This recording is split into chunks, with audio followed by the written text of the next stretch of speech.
मंगलमय मंगल करण वीतराग विज्ञान। नमो ताहि जाते भये अरहंतादि महान। करि मंगल करि हो महा ग्रंथ करण को काज। जात मिले समाज सब पावे निज पद राज। पावे निज पद राज।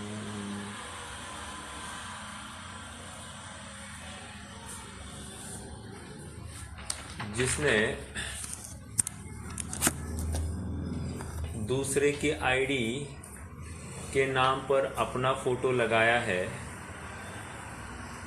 वो निश्चित रूप से कहीं न कहीं पकड़ा जाएगा और दंड का पात्री होगा। उसी प्रकार इस जीव ने भी दूसरे का पता अवधारण किया है। स्वयं का पता भूल गया हो कहो या जानना नहीं चाहता है और दूसरे का पता अवधारण किया है और उसी के नाम से अपनी पहचान बना रहा है और वही धारणा में रख रहा है। ये निश्चित रूप से कभी कभी दंड नहीं, प्रत्येक समय में जब जब ये ऐसी विरुद्ध धारणा करेगा तब तब यह दंड का पात्री होगा। मोक्षमार्ग प्रकाशक ग्रंथ है और प्रकरण आज नवीन चालू होगा। कल तक हमने वक्ता का स्वरूप देखा, जहाँ पर वक्ता के अनेक गुण और कुछ विशेष गुणों की चर्चा आई और उसमें से सारभूत विषय इतना ही है कि वो जिन तत्वों में अत्यंत श्रद्धानी हो और तत्व के विरुद्ध निरूपित करने में अत्यंत भयकारी हो और उसने सारे जिनागम के रहस्य को पी लिया हो और विषयों की भोगों की कषाय से युक्त ना हो और आशावान नहीं हो, ऐसा श्रोता विशेष कार्यकारी हो, ऊपर से उसका चरणानुयोग भी उत्तम हो और बोलने में यह एकदम सुमधुर वचनों के माध्यम से ही शंका समाधान कराता हो, ऐसा श्रोता अत्यंत कार्यकारी है। और यदि श्रोता में बड़े ग्रंथों का अभ्यास किया हो या व्याकरण न्यायाधिक का उसका अभ्यास हो गया हो, यदि वो आत्मरस का रसिया हो तो यह श्रोता विशेष प्रभाव को प्राप्त होता है और ऐसा ही श्रोता ज़्यादा धर्म प्रभावना करने में समर्थ होता है, ऐसा पंडित साहब ने कहा। लेकिन जब हमको यथार्थ प्रभावी आत्मज्ञानी श्रोता नहीं मिले तो जो श्रोता इनके अनुसार उनके परंपरा अनुसार ही निरूपण करता है, ऐसे श्रोता के मुख से जिनवाणी सुनने में कोई हर्जा नहीं। लेकिन कोई पद्धति से ही शास्त्र के विपरीत ऐसे अर्थ करके विषय को चलाता हो तो ऐसे श्रोता के माध्यम से हमको जिन वचन नहीं सुनने चाहिए। श्रोता का स्वरूप हो गया, अब वक्ता का स्वरूप हो गया, अब श्रोता का स्वरूप चलेगा। मैंने अब तक शायद श्रोता श्रोता ही कह रहा था मैं, आप जहाँ जहाँ श्रोता कहा वहाँ वहाँ वक्ता समझना। अब वक्ता का स्वरूप चलेगा, अब श्रोता का स्वरूप चलेगा। देखिए विषय आज श्रोता का पूरा विषय चला है और मैंने कल का रिकैप किया तो कहीं न कहीं धारणा में वही विषय बना रहा। कोई बात नहीं, श्रोता के स्वरूप थोड़ा सा पढ़ते हैं, एक दो लाइन और फिर उसका विश्लेषण करते हैं। अब श्रोता का स्वरूप कहते हैं, प्रश्न खड़ा हो रहा है हमको कि क्या श्रोता के लिए भी कोई प्री रिक्विजिट्स होते हैं? प्री कंडीशंस होते हैं श्रोता बनने के लिए। जैसे फॉर एग्जांपल कोई मुझे फ़ोन करके पूछे, भैया जी हमको आपके प्रवचन चाहिए, हम आपके प्रवचन आपके समय में सुन नहीं पाते हैं, तो उसके लिए मुझे क्या करना पड़ेगा। तो कोई फॉर्म भरने की बात नहीं, कुछ नहीं, हम तो उनको लिंक भेजेंगे और आपको ये लिंक बस प्रवचन सुनने हैं। तो इसमें कौन सी बड़ी बात आ गई, ये तो कोई मतलब नॉर्मल सी बात है। तो पंडित साहब को ऐसा क्या विशेष लग रहा है कि श्रोता में कुछ होना चाहिए।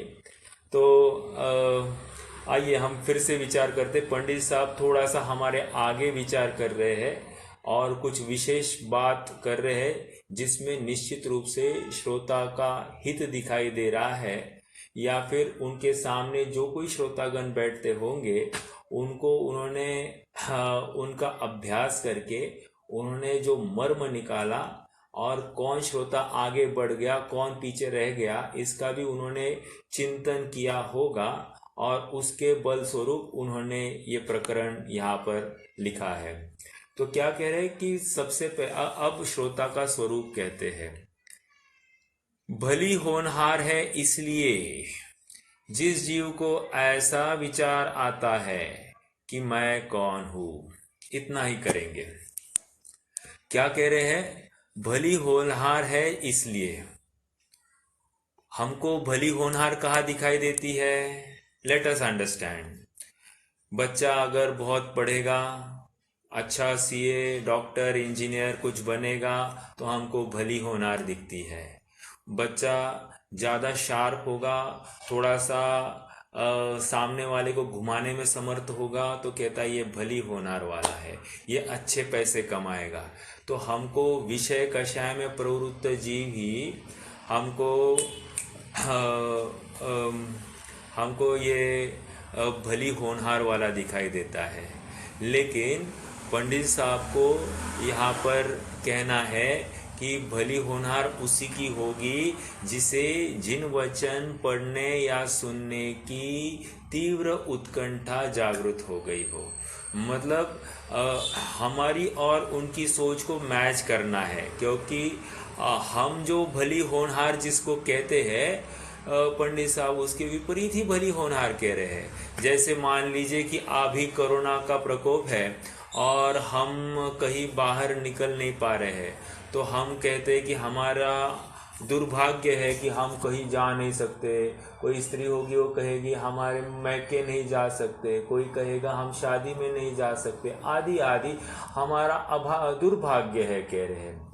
लेकिन पंडित साहब कह रहे हैं कि ये तुम्हारा दुर्भाग्य नहीं कि तुम्हें कहीं जाने नहीं मिल रहा है। तुम्हें यदि जिनवचन सुनने के लिए मिल नहीं रहे हैं, या तुम्हें जिनवाणी सुनने की इच्छा हो नहीं रही है, तो ये तुम्हारा दुर्भाग्य है और यही तुम्हारी होनहार खराब है, ऐसा दिखाता है। दो बातें कही, यहाँ तो भली होनहार की बात कही, अपन ने इसका नास्तिपरक अर्थ किया कि जहाँ पर हमको जिन वचन सुनने का भाव नहीं आता है वो हमारी होनहार खराब है, ऐसा समझना। देखो कोई लोक में हमको राष्ट्रपति के माध्यम से हम सम्मानित हो जाए, इसको हम कहते हैं कि ये इसका भाग्य अच्छा है, ओके। लेकिन जब जिनवचन के पास आते या जिनवाणी के पास आते तो कहते हैं कि राष्ट्रपति के माध्यम से सम्मान तो छोड़ो, राष्ट्रपति बनना भी यहाँ भली होनहार नहीं है, ये दुर्भाग्य का कारण है, क्योंकि ये इस सुखी होने का उपाय नहीं है। और यहाँ पर जिन वचन वही होते हैं जो जीव को सुखी कराते हैं, सुखी होने के मार्ग में ले जाते हैं, और इसीलिए होनहार की तरफ ले जा रहे हैं। मतलब ये फ्यूचर अच्छा किसका है, फ्यूचर ब्राइट किसका है, तो जिसने अभी वर्तमान में स्वयं को संभाला है, और कैसे संभाला है वो अब बताएंगे। देखो विषयों की प्राप्ति हमको हो जाए तो हमारी होनहार अच्छी है, ऐसा नहीं समझना। विषयों में प्रवृत्ति करने के लिए व्यवस्था होती है तो हम लकी है, ऐसा नहीं समझना। हमको तो जब भी जिनवानी सुनने को मिले, जिन वचन ही काने पड़े, ऐसी योग्यता हो जाए, ऐसी एक हमारा दिनक्रम हो जाए, वही हमारी भली होनहार का सूचक है। हमको जिनवानी को छोड़कर विषयों में प्रवृत्ति करना पड़ रहा है, करना पड़ता हो, तो ये हमारी भली होनहार का प्रतीक नहीं है। समझने की बात है। मान लीजिए कि आज हमको हमारा सम्मान हो रहा है और हमको मान लीजिए कि एग्ज़ाम में हमको कोई अच्छे मार्क्स मिले होंगे और इसके लिए हमारा सामूहिक सम्मान होने वाला है, और उसी समय में हमारी जिनवानी सुनने का भी समय है।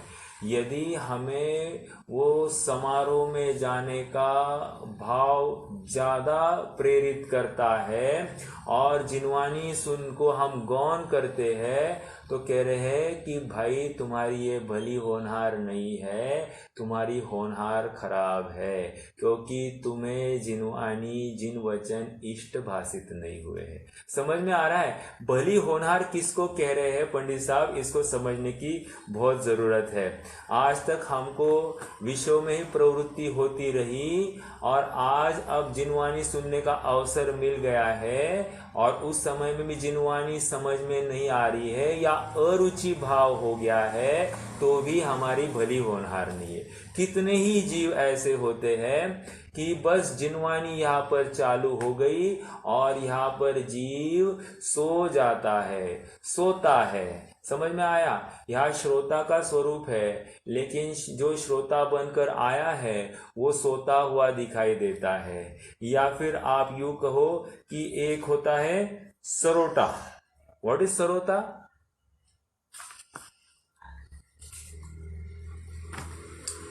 एक होता है सोता हुआ जीव, मतलब जैसे ही जिनवानी चालू हो गई वो सो जाता है, और मतलब वो तो सच्चा श्रोता नहीं हो सकता है, क्योंकि उसकी होनहार यहां पर आकर भी वो अगर सो रहा है तो फिर अन्य जगह की क्या बात है ना?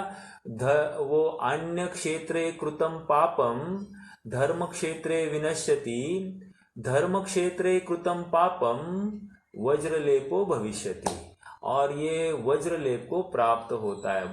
ये जिनवानी सुनने को आकर भी ये गाफिल रहा, यही इसका दुर्भाग्य है, और इसकी होनहार निश्चित रूप से अच्छी नहीं है। मैं तो ये कह रहा हूँ, सरोटा किसको कहते हैं? सरोटा उसको कहते हैं जो अड़कित्ता होता है ना। अड़कित्ता मतलब जिससे पुराने ज़माने में जो लोग सुपारी आदि को चूरते थे, मतलब छोटे छोटे टुकड़े करते थे, तो वो अड़कित्ते को हिंदी में सरोटा कहते हैं। तो वो सरोता क्या करता है? वो काटने का काम करता है। वैसे ही श्रोता भी क्या है? ऐसा भी श्रोता ना हो जो जिन वचन तो सुनता है, लेकिन सामने वाला कहाँ पर गलत हो गया उसको पकड़ लेना और वहां पर गलती निकालना, या उसके वचनों को अन्यथा लेकर उसको व्यवहार में ही ले जाना। देखो मैं आपको थोड़ा सा एक बात बताऊं। कोई कहे कि साहब ये आप जो कुछ भी पत्ता सब्जी नहीं खाते, ये पपीता नहीं खाते, चीकू नहीं खाते, इसमें बहुत लो होता है, बहुत लो होता है, आपके फिर स्वास्थ्य खराब हो जाएगा, स्वास्थ्य खराब हो जाएगा, ऐसा कहता है। तो फिर या पेट की कमजोरी हो जाएगी, पेट साफ नहीं होगा, आदि आदि XYZ सब बातें बताता है। तो ये कॉन्ट्रडिक्ट कर रहा है ना जिनवानी को, जिन वचनों को। तो फिर ये सच्चा श्रोता नहीं बन सकता है, क्योंकि श्रोता वही होता है जिसे जिन वचनों में अड़िग श्रद्धा हो। श्रोता वही होता है जिसे यह निश्चित हो गया है कि मैं दुखी हूं और अब मुझे सुखी होना है, इस बुद्धि से जो आकर बैठा है वही सच्चा श्रोता हो सकता है। श्रोता ऐसा कभी भी नहीं हो सकता है कि वो विषयों में मस्त है और बस समय बिताने बताने के लिए यहाँ पर जिन वचन सुनने आया है तो वो यथार्थ श्रोता नहीं है पंडित साहब की दृष्टि में। तो क्या है कह रहे, भली होनहार है इसलिए जिस जीव को ऐसा विचार आता है, अभी भी सोच रहा है, क्या विचार आता है, देखो विचार करना चाहिए कि मैं जब जिन वचन सुनने जाऊंगा या जब जिनवाणी सुनूंगा तो क्या मुझे भी ऐसे विचार आते हैं। ये प्रश्न चिन्ह हमारे भी धरोतल में आना चाहिए कि सचमुच पंडित साहब के अनुसार मेरा भी चिंतन धारा है या नहीं। तो क्या विचार आता है कि मैं कौन हूं, है ना, मैं कौन हूं, मतलब ये निरंतर खोजने के लिए प्रवृत्ति कर रहा है क्या जीव। जैसे मैं आकर बैठा हूं, मैं जिनवाणी सुन रहा हूं और मैं कौन हूं इसका पता अगर मुझे करना है तो ही मैं श्रोता हूं। मात्र मुझे कुछ दो बातें सुननी है जिससे कषाय मंद होती है, सांसारिक प्रयोजन भी मेरे सद जाते हैं, तो ऐसा श्रोता सच्चे श्रोतापन को प्राप्त नहीं होता है। इसलिए यहाँ पर कह रहे हैं कि मैं कौन हूं। सर्वप्रथम ये प्रश्न अगर हमारे हृदय में आया है तो समझना कि मेरा श्रोतापना यथार्थ है। मात्र इतना ही नहीं, मैं कौन हूं ऐसा क्यों विचार आया है इसको, क्योंकि आज तक जो स्वयं को असमान जाति द्रव्य पर्याय को ये अपना मान बैठा था और अपना परिचय भी इसी के माध्यम से कर रहा था। जैसे मैं काका, मैं मामा, मैं पिता, मैं बेटा, मैं पुत्र आदि आदि अन्य पति आदि आदि अन्य प्रकार से ये अपना परिचय देता आ रहा है। तो उस परिचय देते देते इसने अपना स्वयं का ही आइडेंटिटी ये भूल गया है और इसीलिए यहाँ पर प्रश्न ये खड़ा हो रहा है कि मैं सचमुच हूँ कौन। जब तक ये प्रश्न खड़ा होता नहीं है या जिनवाणी के माध्यम से उसको ये समझ में नहीं आता है तब तक उसका श्रोतापना भी अभी तक पूर्ण नहीं हुआ है।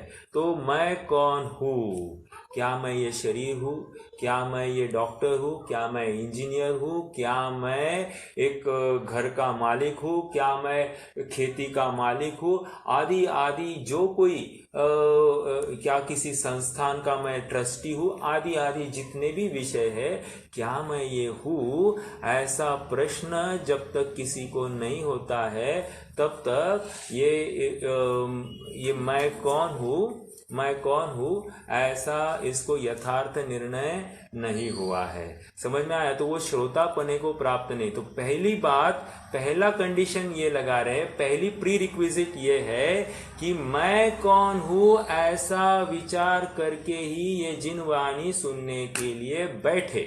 समझ में आया। यदि ये इस बुद्धि से नहीं बैठा हो तो वो सच्चा श्रोतेपने को प्राप्त नहीं हो रहा है। देखिए ऐसी चिंता किसको होगी। परमानंद स्तोत्र में एक स्तोत्र है, कौन सा, परमानंद स्तोत्र। किसने लिखा है, अकलन स्वामी ने लिखा। तीसरा चौथा स्तोत्र है, छंद है वो, उत्तमा स्वात्म चिंता स्यात् काम चिंता च मध्यमा अधमा, फिर से, उत्तमा स्वात्म चिंता स्यात् मोह चिंता च मध्यमा अधमा काम चिंता स्यात् पर चिंता धमाधमा। चार बातें कही। चिंता कौन सी अच्छी है इसकी बात कर रहे हैं और मैं इस प्रकरण के साथ जोड़ रहा हूं कि जिसे चिंता है कि मैं कौन हूं, ऐसी चिंता करने वाला जीव कोई उत्तम चिंता वाला उत्तम चिंतन कर रहा है। देखो वहां पर चार प्रकार की चिंता है, मैं पहले उसको बताऊं। उत्तमा स्वात्म चिंता स्यात्, सबसे उत्कृष्ट चिंता अगर इस जीव को करनी चाहिए तो अपने स्वरूप की चिंता करनी चाहिए। मैं कौन हूं ऐसी चिंता जिसको हुई है, या मैं दुखी हो रहा हूं ऐसी किसी को चिंता हुई है, या मुझे सुखी होना है ऐसा भाव जिसे हुआ है, वो सच्ची चिंता है, उत्तमा स्वात्म चिंता। मोह चिंता च मध्यमा। मोह चिंता मतलब कह रहे हैं कि ये मेरी स्त्री है, ये मेरा बच्चा है, ये मेरी माता है, ये मेरे स्वाध्यायी साधर्मी है, इन सबका अच्छा हो, इन सबका अच्छा हो। और क्या, और थोड़ा सा विचार करें, सबका अच्छा हो, ऐसा जो मोह चलता है। सबका अच्छा हो मतलब सबको पैसे, रुपए पैसे मिले, ये नहीं कह रहे हैं। सबको यथार्थ तत्व ज्ञान की प्राप्ति हो, ऐसी जो चिंता है, कह रहे हैं ये मध्यम चिंता है। क्यों मध्यम चिंता है? क्योंकि ऐसी ही चिंता के कारण कोई बंध को प्राप्त होता है और फिर उसको लाखों करोड़ों वर्ष उसी चिंता का निर्वाह करना पड़ता है। कौन है वो जीव?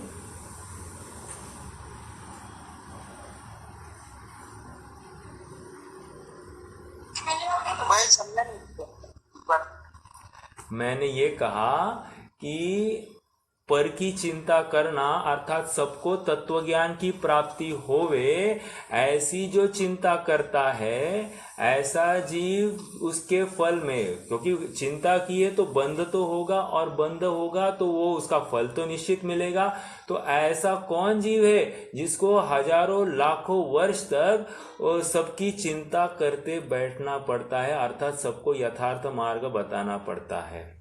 तो वो तीर्थंकर का जीव है।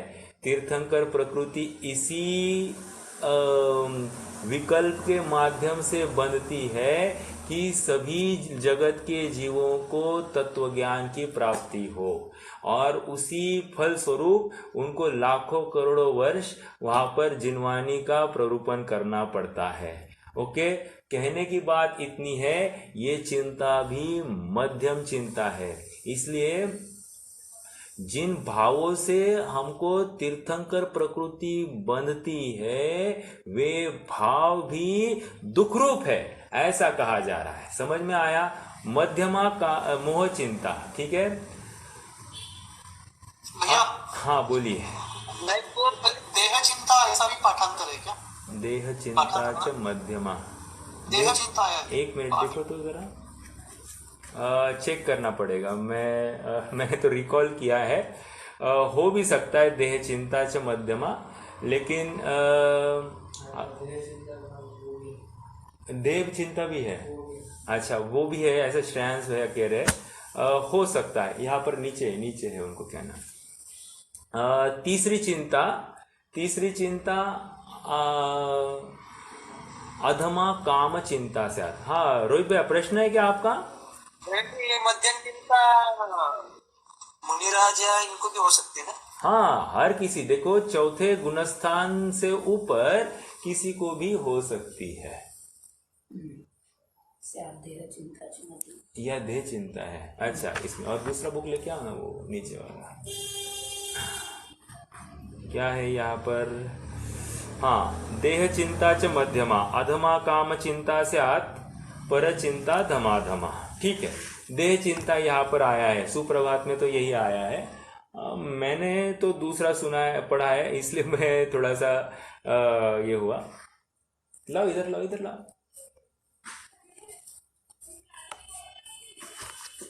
एक मिनट।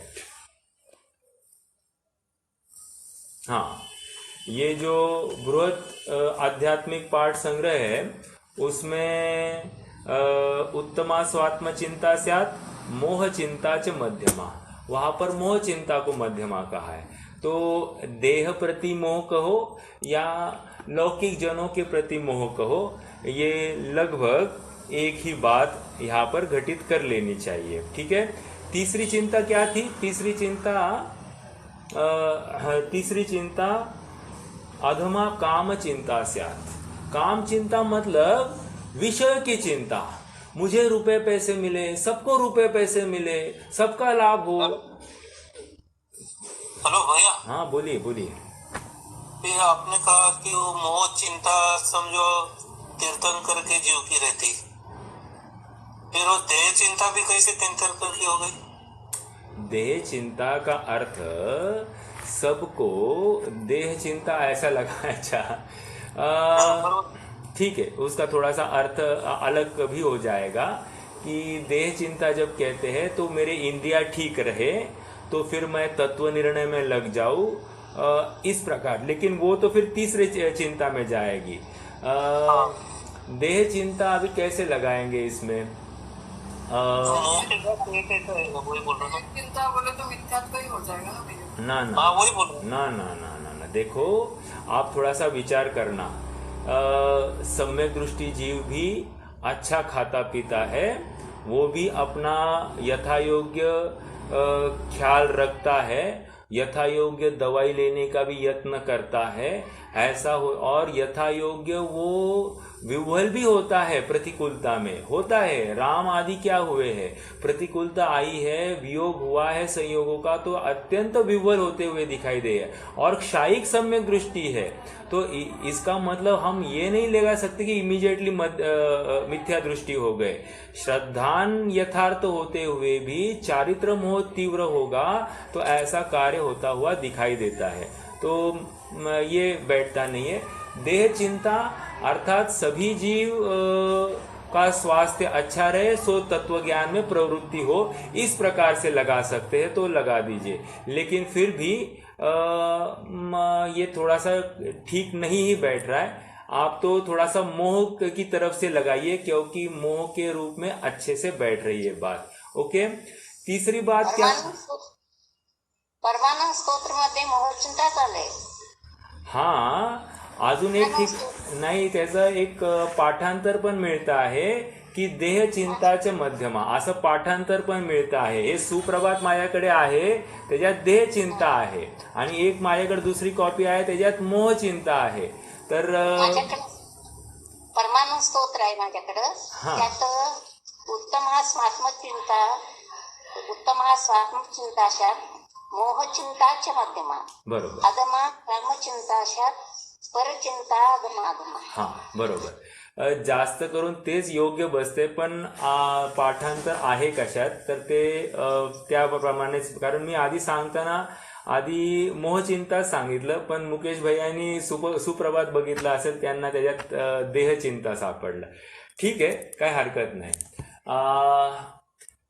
तीसरी चिंता का हम क्या कर रहे हैं? तीसरी चिंता कह रहे काम चिंता। काम चिंता मतलब यहाँ पर ये कह रहे हैं कि जो हमको विषयों की वांछा है, तो ये विषयों की वांछा ये काम चिंता में ले ली। देखो यहाँ पर भी जीव के विकारी परिणाम को लेना। ओके, और चौथी अधमा अधम, धमा धमा कह रहे हैं ना, तो अधमा अधम जो चिंता है, वो चिंता कि सब मुझे ही मिले। ठीक है, सब मुझे ही मिले, बाकी किसी को कुछ नहीं मिले, संयोगों की प्राप्ति मुझे ही हो, अपना कोई नुकसान नहीं हो, ऐसी जो परिणति है, उस परिणति को यहाँ पर अधमाधम चिंता कह रहे हैं। तो सेल्फिश बना, राइट, सेल्फिश बना, वहां पर स्वपर का तो कोई विवेक नहीं है, बस वो सब कुछ अपना ही होना, ऐसा ही वो वांछा करता है। तो ये अधमाधम चिंता है। तो आइए अपने प्रकरण में भली होनहार है, इसलिए जिस जीव को ऐसा विचार आता है कि मैं कौन हूं, अर्थात उत्तम चिंता की तरफ से ये बात कर रहे हैं। इतनी 4 प्रकार की चिंताओं का हमने जो चिंतन किया, ये इसलिए किया क्योंकि पंडित साहब कह रहे हैं कि मेरे बच्चे का कैसे होगा, मेरी पत्नी का कैसे होगा, मेरी माता का कैसे होगा। पंडित साहब जरा उनको समझाओ ना, ये बच्चा दिन भर खेलते रहता है। पंडित साहब मैं इनको जरा समझाना, मेरी पत्नी ये थोड़ी सी मानती ही नहीं है।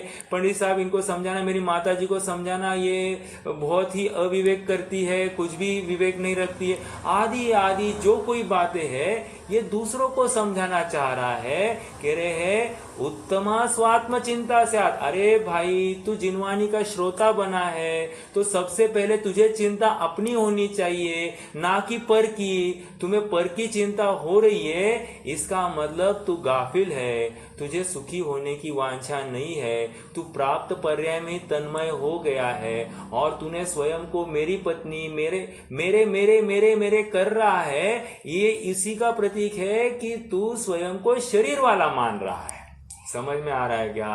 तू शरीर वाला नहीं मानेगा तो अपने आप ये मेरे दिखाई नहीं देंगे, ये शरीर तक मेरा दिखाई नहीं देगा। समझ में आया? तो ये पहला बिंदु कि मेरा स्वरूप क्या है। यदि हम सबको श्रीमद् राजचंद्र जी के वे वचन याद आते होंगे तो वे वही कह रहे कि हूँ कौन छू क्या थी थयो, मैं कौन हूँ आया कहा से और मेरा रूप क्या। तो ये बिल्कुल उसी तर्ज पर इन्होंने भी बात रखी है। मैं कौन हूं ऐसा विचार आना ही आना है। जिनवाणी सुनकर मैं कौन हूं ऐसा निर्णय करने के लिए उद्यमी होना ही होना है। यदि जिनवाणी सुनकर हाँ बहुत अच्छा स्वाध्याय, बहुत अच्छा था, बहुत बातें समझ में आ गई, क्या समझ में आ गई साहब? अगर मैं आत्मा हूं ये समझ में नहीं आया तो जिनवाणी को हमने सुना नहीं। अगर मैं सुखी होना, मैं दुखी हूं ये निर्णय नहीं हुआ तो जिनवाणी इसने यथार्थ रूप से सुनी नहीं।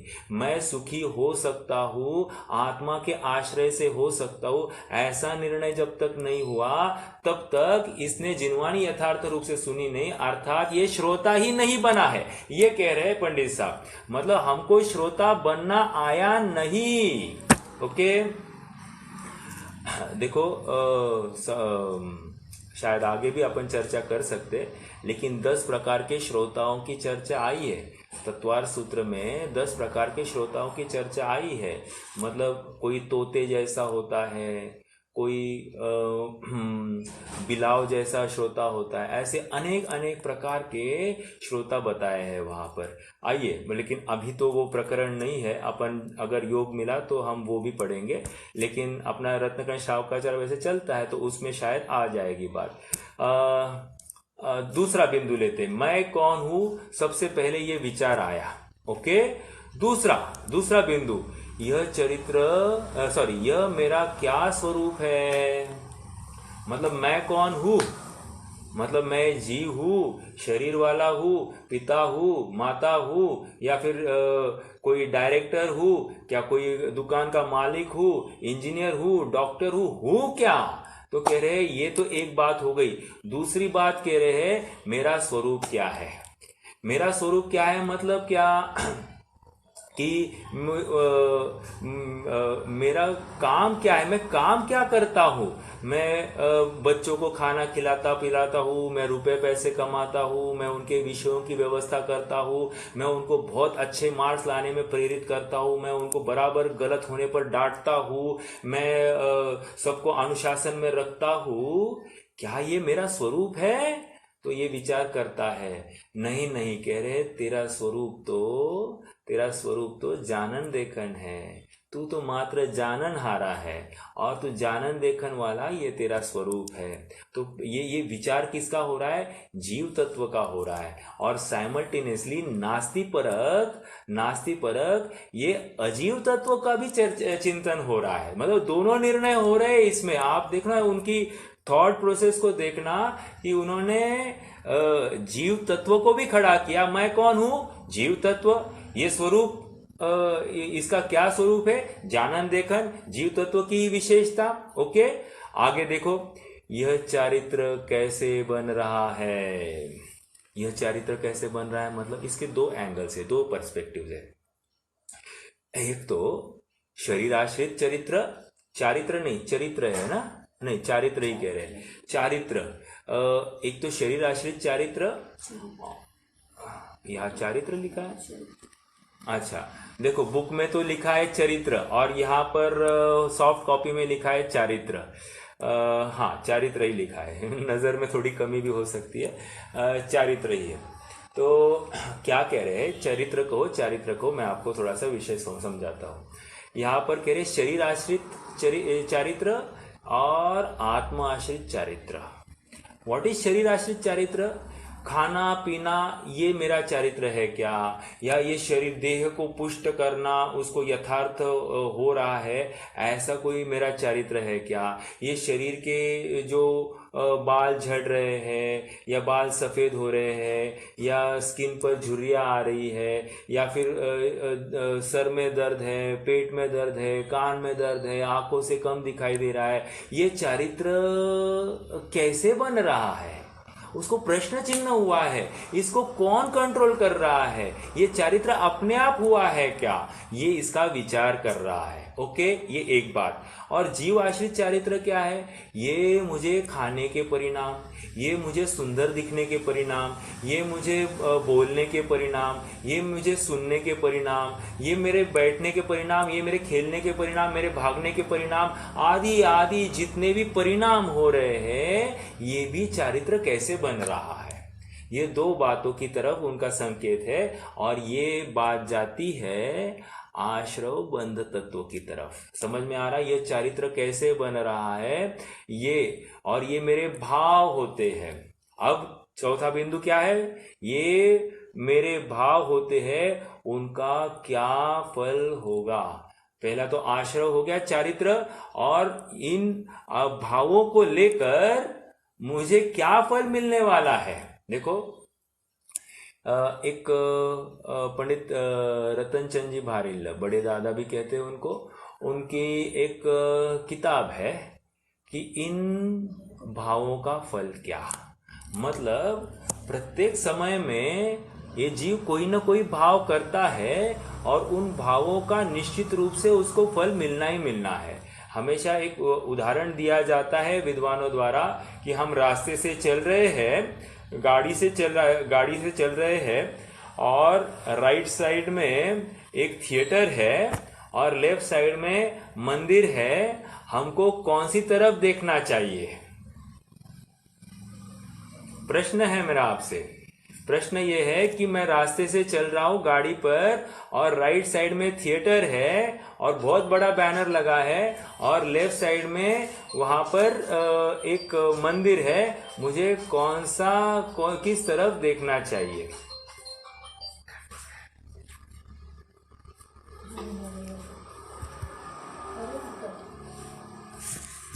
हाँ मंदिर की तरफ, चलो बहुत अच्छा। तो देखो, हम राइट साइड में थिएटर की तरफ भी देखेंगे तो सामने तो हम किसी को ठोकेंगे ही ठोकेंगे, और लेफ्ट साइड में जो मंदिर है वहां पर भी देखा तो हम आगे चलकर किसी न किसी को ठोकेंगे ही ठोकेंगे। अर्थात हम तो एक्सीडेंट तो होना अवश्यंभावी है। यहाँ पर दृष्टांत दिया, दृष्टांत के अनुसार सिद्धांत ये है कि हम पाप भाव करो तो भी अपराध होगा, दंड तो मिलेगा ही मिलेगा, और पुण्य भाव करो तो भी दंड होगा ही होगा, एक्सीडेंट होगा, मतलब यहाँ पर दंड तो मिलेगा ही मिलेगा। इसी अपेक्षा में समझना। तो करना क्या, कह रहे हैं कि सीधा देखना। सीधा देखना मतलब क्या, कोई भाव नहीं करना, कोई विकार भी नहीं करना, इष्ट अनिष्ट भाव भी नहीं करना। मैं शुद्धात्मा हूं ऐसा विचार करे तो वो किसी भी बंध का कारण नहीं होगा। और इसी को यहाँ पर कह रहे हैं कि ये जो भाव हो रहे हैं इनका क्या फल लगेगा। अर्थात ये विचार कर रहे हैं कि मैं शुभ भाव भी करता हूं तो भी बंद होगा, अशुभ भाव करता हूं तो बंद होता ही होता है। इन परिणामों तो मुझे कौन से परिणाम करने चाहिए, ये क्लैरिटी करके ले रहा है। तो ये आश्रव बंध तत्व की चर्चा हो गई। पहला हो गया जीव तत्व, दूसरा भी जीव तत्व, दूसरा बिंदु भी, और नास्ति परक अजीव तत्व नहीं है, ये भी वहां पर समझा गया। तीसरा बिंदु ये हो गया कि ये जो चरित्र बन रहा है, अर्थात जो परिणाम हो रहे हैं जीव के, उसका जीव को क्या फल लगता है। हाँ बोलिए भैया। नहीं, वो तीसरा आश्रव बंद है ऐसा। तीसरा आश्रव लीजिए, चौथा उन भावों का फल इस बंध, ऐसा लगाएंगे। ठीक है। तो और आश्रव इस विकारी परिणाम, तो उसकी बात चली। तो ये 4 बातें हो गई। आगे बढ़ते हैं। जीव दुखी हो रहा है, सो दुख दूर होने का क्या उपाय है? बहुत अच्छा।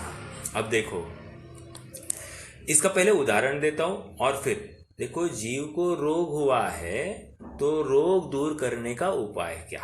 ओके, जीव को रोग हुआ, जीव को दुख हुआ, तो ये दुख हुआ तो दुख का कारण देखा जाएगा।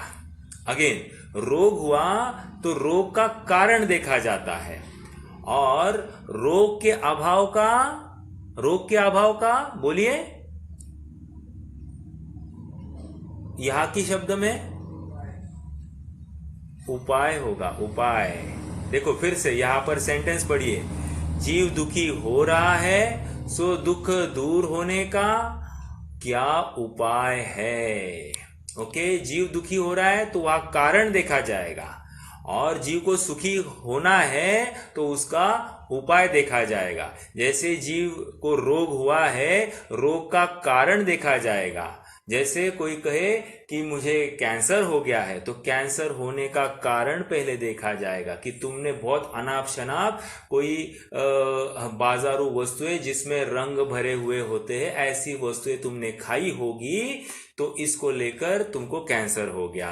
और दूसरा, उसका उपाय क्या है? उपाय ये है कि तुम अब केमोथेरेपी या रेडिएशंस ले लो। समझ में आया? तो ऐसे ही यहां पर भी कह रहे हैं। तो जीव का दुखी होने का कारण और दुख दूर करना अर्थात सुखी होने का उपाय बताया जाएगा। तो ये सब क्या कर रहा है? जो श्रोता बैठा है ये विचार कर रहा है ये सब बिंदुओं का। तो पहला बिंदु क्या है? मैं कौन हूं? भली होनार उसके बिना इन 5 बिंदुओं को समझे नहीं, इन 5 बिंदुओं को अपने अभिप्राय में घटित करके देखे नहीं, तो हमारी भली होनार नहीं है, ऐसा पंडित जी साहब कह रहे हैं। हम अभी भी यहां पर आकर भी कोरे लौटने वाले हैं, ऐसा पंडित साहब कह रहे हैं। और इसीलिए भली होनार चाहते हो तो इस बिंदु से ही हमको जिनवानी को सुनना चाहिए, जिनवानी के पास आना चाहिए। तत्प्रति प्रीति चित्तेन येन वार्तापि ही श्रुता निश्चितम स भवेद भव्य भावी निर्वाण भाजनम। तो तत्प्रति प्रीति चित्तेन, तो प्रीति चित्त जो है ना, ये बहुत इंपॉर्टेंट बिंदु है। वहां पर प्रीति चित्त मतलब ये सभी बातें यहां पर लगा लेना। प्रीति चित्त मतलब ये सभी बातें यहां पर लगा लेना कि मैं कौन हूं, मेरा स्वरूप क्या है, मेरा चरित्र कैसे बन रहा है, मेरे इन भावों का फल क्या लगता है। अर्थात मुझे विचार तो करूं कि मुझे कौन से भाव करने चाहिए, कौन से भाव नहीं करने चाहिए, ये तो मेरा निर्णय होना चाहिए। कौन से योग्य है, कौन से अयोग्य है, ये तो निर्णय करना चाहिए। ये सब बातें यहाँ जिन वचन सुनने के बाद में इसको हो जाती है, अर्थात वो सुनने के लिए ये जिनवानी के पास आ जाता है। ओके, और लास्ट में मैं दुखी हूं, ये स्वीकार हुआ है। जिस जीव ने ये स्वीकार ही नहीं किया है कि मैं दुखी हूं, वो क्यों आएगा जिनवानी के पास? जैसे हमेशा लोग कहते अनुकूलता में किसी को समझाया नहीं जा सकता, लेकिन प्रतिकूलता आने पर बराबर दाव लगाया जा सकता है। जैसे अभी एक हाल ही की उदाहरण दूं, मैंने परसों दिन आपको उदाहरण दिया ही था कि हमारे चाचा जी है, वो मुझे जब भी कभी उनका मिलना होता है तो मुझे बोलते हैं, ये देखो भैया, ये देखो मेरी अंगूठी, ये डायमंड की है, डायमंड की। ये देखो ये चेन, ये ऐसी है। ये देखो ये घड़ी, ये ऐसी है। मतलब अपनी या फिर अपनी जितनी भी जो कोई भौतिक भोगों की सामग्री है, उन सामग्रियों को निरंतर बताते रहते हैं। अब कल परसों दिन मेरा उनसे मिलना हुआ, उनका दुख का प्रसंग बना, तो मैंने कहा काका जी, आपको या काकी जी को इतने भोग की सामग्री से आप पूरे संपन्न हो, लेकिन यहाँ से जाते समय में कुछ भी ले जाने में समर्थ नहीं हो। तो इतनी व्यवस्था करने के बावजूद भी ये तो हमारे सुख के कारण नहीं बने। उन्होंने कहा बात तुम्हारी सही है, लेकिन इतने दिन तक अनुकूलता में वो मुझे सुनाते रहे, और जब प्रतिकूलता आई तब मुझे उनको कहने का अवसर आया तो उन्होंने बात मानी। कहने की बात इतनी है, प्रतिकूलता में शायद कोई सुन लेता है, अनुकूलता में सुनने के अवसर बहुत कम होते हैं। तो मैं इतना उदाहरण इसलिए दे रहा हूं कि हम दुखी है ये निर्णय हुए बिना हम जिनवानी के पास आते ही नहीं। यहाँ पर जो बैठा है वो यही स्वीकार करके बैठा है कि मैं दुखी हूं और मुझे सुखी होना है, और सुखी होने का उपाय क्या है सो जानने के लिए आए हैं। ओके, आगे बढ़ते हैं। तो ऐसा ही टेस्ट कर आगे। हाँ जी, बढ़ते हैं आगे। मुझको इतनी बातों का निर्णय करके कुछ मेरा हित हो सो करना, ऐसे विचार से उद्यमवंत हुआ है। देखो, उद्यमी हुआ है, पुरुषार्थी हुआ है, ये किसी के भरोसे नहीं है। ये कह रहा है कि ये सब मुझे मेरे भरोसे होगा, कोई मेरी नैया तारेगा, ऐसा कोई नहीं है। मैं चाहे जो भारी से भारी वक्ता के वचन सुनूं, at the end of the day निर्णय मुझे करना पड़ेगा। यदि मैंने निर्णय ही नहीं किया तो वो वक्ता किस काम का। जैसे समोशरण में बैठते हुए भी अपना दादा का संयोग प्राप्त करने पर भी मारीची तो कोरा ही रह गया। तो उसी प्रकार यहाँ पर कह रहे हैं कि इन सब बातों का मुझे निर्णय करना पड़ेगा। बाल बच्चों को समझाओ, इनको समझाओ तो मैं निर्णय कर पाऊं, ये पागलपन है, ये भ्रम है। कह रहे हैं कि इनको समझाने से मेरा अच्छा होगा, मैं सुखी होऊंगा, ये भ्रम ही पाला है तुमने। और ये कह रहे हैं कि मैं सुखी होना चाहता हूं तो मेरे भाव कैसे होने चाहिए ये मुझे निर्णय करना पड़ेगा। मैं सुखी होना चाहता हूं तो मैं कौन हूं इसका निर्णय मुझे करना पड़ेगा। मैं सुखी होना चाहता हूं तो मेरा स्वरूप क्या है, मैं क्या करता हूं या क्या कर सकता हूं, ऐसा विचार, ऐसा निर्णय मुझे करना पड़ेगा, किसी और को करना नहीं पड़ेगा। समझ में आ रहा है? किसी के कहने से, किसी की जबरदस्ती से ये ग्रहण नहीं होने वाली बात। ये तो हमारे, जब हमको समझना है ऐसा निर्णय हो जाए तब ये बात अपने आप चढ़ जाती है।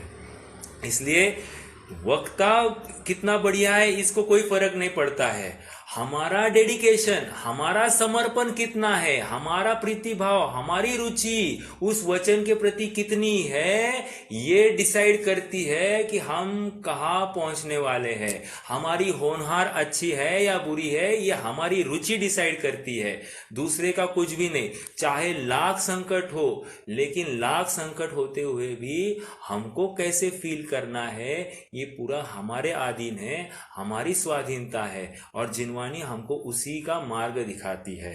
ओके, तो मुझे इतनी बातों का निर्णय करके कुछ मेरा हित हो सो करना, ऐसे विचार से उद्यमवंत हुआ है। पुनश्च इस कार्य की सिद्धि शास्त्र सुनने से होती है। Now he is giving solution. अब तक तो श्रोता के स्वरूप में उन्होंने मात्र श्रोता क्या विचार करता है उसकी बात रखी। अब विचार करने के बाद में ये सब निर्णय हो गए उसके कि मुझे इस एंगल से, इस दृष्टिकोण से ही जिन वचनों को सुनना है। और उसके पहले ये समझ लेना कि उसने सब जगह पर परख लिया है कि क्या सुनना और क्या नहीं सुनना, क्योंकि ये परख कर यहाँ पर आया है। ऐसा नहीं हुआ है कि वो अभी पारखी बनेगा, ऐसा नहीं है। ये सब जगह पर ठोकर खा के अब यथार्थ रूप से निर्णय करके ये आया है कि यहीं पर मुझे यथार्थ सुख की प्राप्ति हो जाएगी। ओके, तो कह रहे पुनश्च इस कार्य की सिद्धि शास्त्र सुनने से होती है। ही इज गिविंग सॉल्यूशन, और सॉल्यूशन देकर श्रोता को ऐसा निर्णय हो गया, ऐसा विश्वास हो गया। समयसार सॉरी भक्तामर में एक अच्छा छंद आया है। उस छंद में का भाव मैं बताता हूँ। 22वां छंद है, मुझे याद नहीं आ रहा है, लेकिन वो छंद ऐसा है कि हे भगवान, अच्छा हुआ आपको मिलने से पहले या आपको देखने से पहले हरिहरादय एव दृष्टा, मन्नेवरम हरिहरादय एव दृष्टा, दृष्टेषु येषु हृदयं त्वयि तोषमेति। आहा, कह रहे हे प्रभु, आपको देखकर ही दृष्टेषु येषु हृदयम, मेरे हृदय में आपको देखकर तोष हुआ है। What is तोष? संतोष हुआ है। संतोष कब होता है? जब ये निश्चित हो गया कि आपसे उत्कृष्ट और कोई नहीं है, आपसे अलावा, आपके अलावा मुझे कोई भी सुखी करने में समर्थ नहीं है, क्योंकि मैं सब जगह पर जा आया, मैं सब जगह पर जाकर सबको परख कर यहां पर आया हूं। और हे प्रभु, अच्छा हुआ मैंने सबको पहले देख लिया, अब किसी को देखने, आपको देखने के बाद मुझे किसी को देखने की इच्छा नहीं रही। ये ऐसा ही कह रहे हैं कि शास्त्र सुनने से ही मेरा काम होगा का अर्थ ऐसे ही निकालना है कि शास्त्र सुनने से मतलब बाकी भी उसने बहुत सुना होगा पुराण, लेकिन अब कह रहे कि वो सब सुनकर वे सब अर्थकारी विद्या थी या फिर पर के ऊपर ही उपचार था, और वो पर का उपचार कर कर आज तक मैं सुखी नहीं हुआ। इसका मतलब वे उपाय करके भी मैं इसके आगे भी वो सुखी नहीं होऊंगा। ये उसका दृढ़ श्रद्धान हो गया, दृढ़ निर्णय हो गया है। ऐसा निर्णय जीव ही ये विचार करता है कि मुझे सच्चे जिन वचन को सुनना चाहिए। समझ में आया? अर्थात जिन वाणी ही मुझे एक शरण है, वही मुझे सर्व प्रकार का समाधान देने में समर्थ है।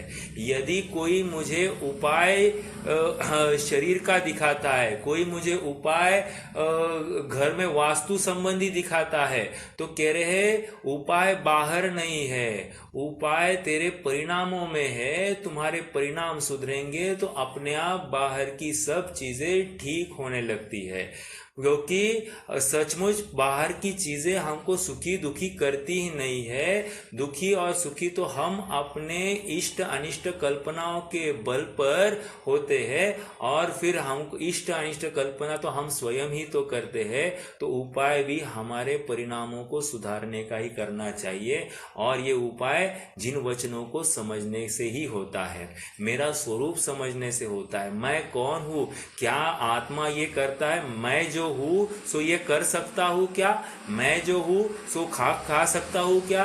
मैं जो हूँ वो सुन सकता हूँ क्या? मैं जो हूँ वो कषाय कर सकता हूँ क्या? मैं जो हूँ ये गाड़ी चला सकता हूँ क्या? आदि आदि जितने भी बातें, हर समय में ये ऐसा ही विचार करता हुआ तत्व निर्णय करता है कि मैं तो ये करता नहीं हूं, लेकिन यह चरित्र बन रहा है और मैं तो मात्र जान रहा हूं।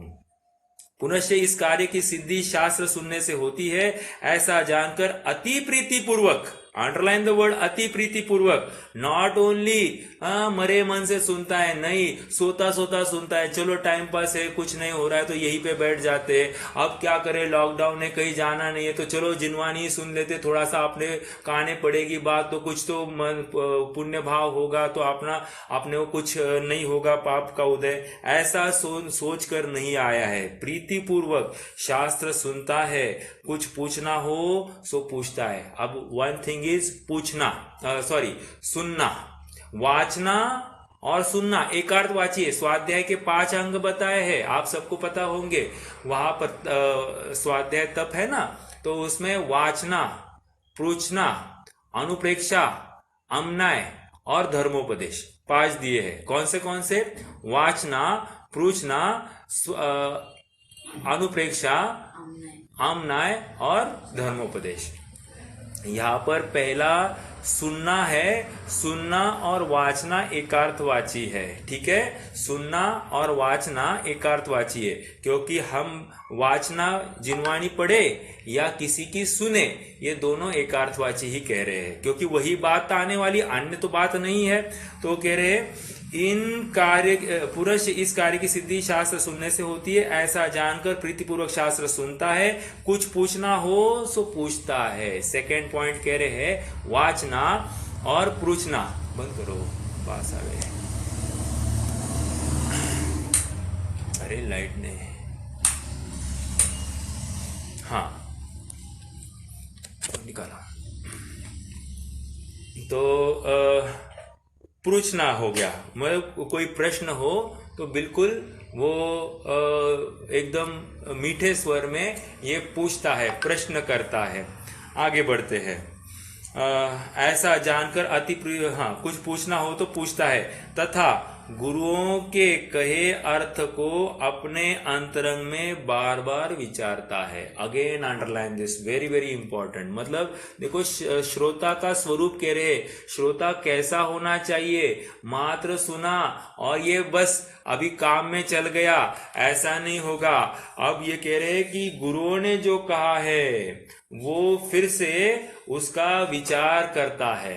मतलब जो अभी मैंने जिन वचन सुने हैं वे जिन वचन सचमुच ऐसे ही है या अन्य प्रकार से है। यदि अन्य प्रकार से है तो फिर से पूछता है, मुझे तो ऐसा भाषित हो रहा है और आप तो ऐसा कहते हैं, मुझे इसका समाधान कराइए। अत्यंत विनयता से वो पेश आता हुआ ये प्रश्न करता है। और दूसरा बात कह रहे हैं कि गुरुओं के अर्थ को अपने अंतरंग में बार बार विचारता है। नॉट ओनली एक बार विचारना, बार बार विचारना। अनुप्रेक्षा, वाचना, पूछना, अनुप्रेक्षा। तीसरा बात हो गई, बारंबार ऐसे विचारता है और अपने विचार से सत्य अर्थ का निश्चय करके जो कर्तव्य हो उसका उद्यमी होता है। सत्य अर्थ का निश्चय करता है, मतलब आमनाय उसके अनुसार चलता है। यहाँ पर अर्थ की बात अपन लेते हैं। अर्थ मतलब शब्द, सच्चे शब्द का ही अर्थ या उसका भाव समझना, या सच्चे अर्थ को पकड़ता है, अर्थात सच्चे पदार्थ को ही ग्रहण करता है। तीन बातें कही, मैं फिर से कहता हूं। अर्थ का अर्थ या तो शब्द होगा, या तो पदार्थ होगा, या तो उस शब्द का अर्थ होगा। समझ, मतलब भाव होगा। ये तीनों बातें अर्थ में लेनी है। तो अब फिर से पढ़ता हूं, तथा और अपने विचार से सत्य अर्थों का निश्चय करके। सत्य अर्थों का निश्चय मतलब यथार्थ शब्द पकड़ना, यथार्थ पदार्थ लेना और उसका भाव भी ग्रहण करना। तीनों को कह रहे हैं। निश्चय करके जो कर्तव्य हो उसका उद्यमी होता है, अर्थात अमनाय में प्रवृत्ति करता है, उसके अनुसार ही चलता है, अन्य प्रकार से नहीं चलता है। ऐसा सहज ही उसका विचार प्रवृत्ति होती, उद्यमी होता है, पुरुषार्थी होता है। देखो, वन मोर थिंग, पुरुषार्थ करने की बात है, नहीं होनार के अनुसार होगा, ऐसी बात नहीं कह रहे। जब काल लब्धि होगी तब परिणाम हो जाएंगे, तब मैं श्रोता बन जाऊंगा, अपने आप सब कार्य हो जाएंगे, सब निमित्त मिल जाएंगे, ऐसी बात नहीं कर रहे हैं। ये तो कह रहे हैं कि ये स्वयं उद्यम करता है। ओके, स्वयं उद्यमी हो गया है। ऐसा तो नवीन श्रोता का स्वरूप जानना। प्रश्न खड़ा हो रहा है, अगर इस बुद्धि से हमने आज तक जिनवाणी नहीं सुनी है तो हमने अब तक श्रोतापन हमारा हुआ ही नहीं है, और इसका मतलब हम अभी भी चाहे जितने हमने शास्त्र को पढ़ा होगा, सुना होगा, तो भी हम यथार्थ श्रोता नहीं हुए हैं। क्यों? क्योंकि हमने अपने प्रयोजन की प्राप्ति ही नहीं की है। हमने ये निर्णय ही नहीं किया मैं कौन हूँ, हमने ये निर्णय ही नहीं किया मेरा स्वरूप क्या है, हमने ये निर्णय ही नहीं किया कि हमारे ये जो परिणाम हो रहे हैं, ये परिणामों का फल हमको क्या लग रहा है, इसका विचार ही नहीं हुआ। और हमने ये निर्णय ही नहीं किया अभाव और कि मैं दुखी हूँ, क्योंकि निर्णय करते तो हम विषय में प्रवृत्ति नहीं करते। समझ में आ रहा है?